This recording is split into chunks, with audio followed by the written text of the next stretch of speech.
Hello বন্ধুরা, কেমন আছো তোমরা সবাই? আশা করছি তোমরা খুবই ভালো আছো। তো আমিও ভালো আছি তোমাদের ভালোবাসা এবং আশীর্বাদে। তো এখন বাজে 10:30। তোমাদের নিশ্চয়ই অনেকেরই খাওয়া দাওয়া হয়ে গেছে। তো আমি এইমাত্র খেয়ে উঠলাম। কেননা বন্ধুরা, কাল থেকে আমাকে জ্বর, শরীরটা খুব ভালো নেই, ঠান্ডাও লেগেছে প্রচুর। তো মাথা যন্ত্রণাও হচ্ছে, শরীরও ভালো নেই। এক বলতে গেলে 102 জ্বর।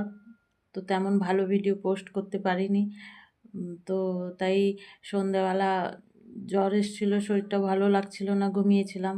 তো তারপরে একটু জ্বরটা কমতে উঠে একটু রান্নাবান্না করলাম, রান্নাবান্না করে খাওয়া দাওয়া করে এলাম। তো আজ তো বৃহস্পতিবার, আমরা তো বাঙালি, তো নিরামিষ খাই। তো সেই কারণে আজকে নিরামিষ তরকারি হয়েছিল, পনিরের তরকারি, বেগুনের ভাজা আর গরম গরম ভাত। এইমাত্র খেয়ে উঠলাম আমি আর আমার ছেলে। তো আজকের মতো তো খাওয়া দাওয়া হয়ে গেছে কমপ্লিট। ঠান্ডাও প্রচুর পড়েছে, সবারই সব জায়গায়ই পড়েছে, তোমরা তো বুঝতেই পারছো। তো তোমরা কে কে খাওনি, খেতে বাকি আছো, জলদি জলদি খেয়ে নাও। ঠান্ডার রাত, তাড়াতাড়ি খেয়ে ব্ল্যাঙ্কেটের মধ্যে ঢুকে পড়লে কি না আরাম, তাই কি না?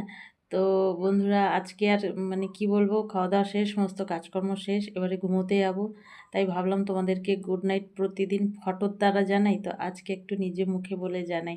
কেননা শরীরটাও ভালো লাগছে না, এখনও জ্বর আছে শরীরে, ঠিক আছে? তো আর কি বলবো। তো তোমরা সবাই ভালো থেকো। আর কালকে আবার দেখা হবে। আজকের মতো tata, bye bye, good night, sweet dreams, take care. সবাই ভালো থেকো। ওকে।